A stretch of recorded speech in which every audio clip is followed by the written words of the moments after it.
Teman-teman, bagaimana sih proses terjadinya ketahanan keluarga itu? Mari kita pelajari ya. Kita akan menggunakan analogi tangga dengan 4 anak tangga. Setiap anak tangga adalah tahapan yang harus dilewati. Dan kita sebagai pekerja sosial harus tahu di tangga mana keluarga itu berada saat kita datang. Anak tangga pertama adalah identifikasi faktor pemicu krisis pada keluarga. Ini bisa berupa kemiskinan, konflik, perceraian, bencana alam, PHK, dan lain-lainnya. Pemicu ini seperti goncangan yang membuat keluarga kehilangan keseimbangan. Bisa jadi hal itu bukan salah keluarga, tapi kondisi struktural dari luar keluarga. Anak tangga kedua adalah proses respon ketahanan keluarga. Disinilah keluarga mulai bereaksi. Ada 3 strategi. Pertama, adaptasi, yaitu anggota keluarga menyesuaikan diri dengan kenyataan baru. Kedua, coping, yaitu strategi konkret dari tiap anggota keluarga dalam menghadapi masalah.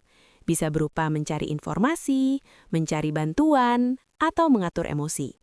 Dan ketiga adalah making meaning, yaitu tiap anggota keluarga memberi makna baru pada pengalaman sulit yang sedang dihadapi, mencari hikmah.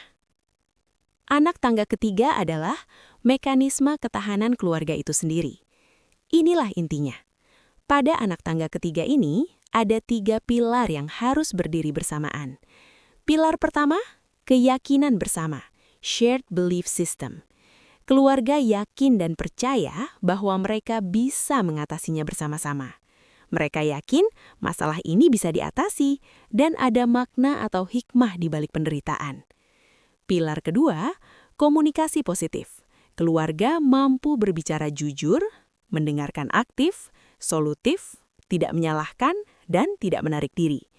Dan pilar ketiga adalah dukungan fleksibel.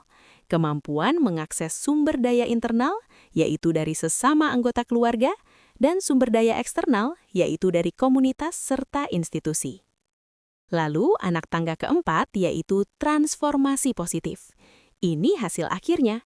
Keluarga itu tidak kembali ke keadaan semula, tapi keluarga itu tumbuh dan berkembang. Lebih kuat, lebih terhubung, lebih mampu menghadapi tantangan mendatang. Kawan-kawan, mari kita buatkan pemisalan yang konkret. Misalnya, ada sebuah keluarga.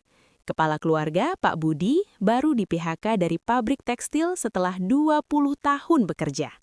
Istrinya, Ibu Siti, sebelumnya ibu rumah tangga yang sesekali berjualan kue. Anak pertama, Rina, lulusan SMK Tata Boga.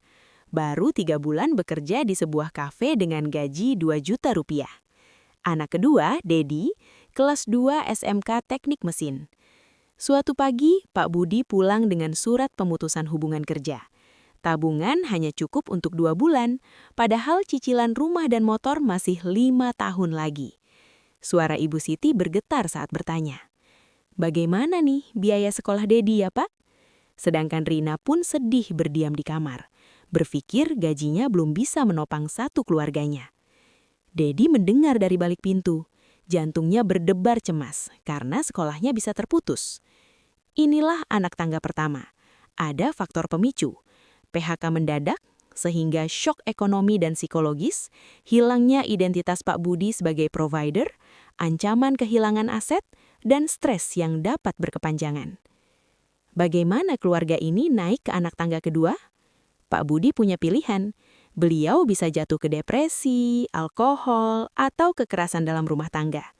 Tapi, bayangkan ia memilih duduk bersama semua anggota keluarganya, Ibu Siti, Rina, dan Dedi di ruang tamu. Suaranya bergetar tapi tegas. "Saya tidak punya pekerjaan lagi, tapi saya masih punya kalian. Dulu sebelum ke pabrik, kita juga hanya usaha kue. Kita bisa mulai lagi." Nah, ini proses adaptasi sedang bekerja. Menerima kenyataan, tapi tanpa pasrah. Ibu Siti menambahkan, "Kita pernah susah, tapi lolos ujian. Sekarang juga pasti bisa." Nah, ini making meaning. Mengubah PHK dari hukuman menjadi ujian atau kesempatan reorientasi. Rina berbicara, "Saya bisa bantu ayah. Memang gajiku kecil, dan itu pasti tidak cukup, tapi bisa kita pakai. Lalu Dedi menyahut, saya bisa cari kerja paruh waktu di hari Minggu, sekolah saya tetap jalan. Saya juga bisa bantu operasional usaha kue. Nah, ini disebut tahap komunikasi positif. Jujur, tidak menyalahkan, solutif, setiap anggota menyuarakan kapasitas dan batasannya. Kemudian mereka mengakses sumber daya. Tetangga sebelah memberi info lowongan kerja. Saudara di kampung bersedia meminjamkan modal awal. Koperasi karyawan bisa membantu proses pesangon. Lalu Rina membuatkan akun media sosial untuk pemasaran kue. Sedangkan Dedi membantu antar pesanan dengan motor. Nah, ini disebut tahap dukungan fleksibel. Baik dari internal anggota keluarga maupun dari eksternal dari jaringan sosial, institusional dari koperasi, dan juga dari program pemerintah. 3 tahun kemudian, bayangkan suara yang lebih riang.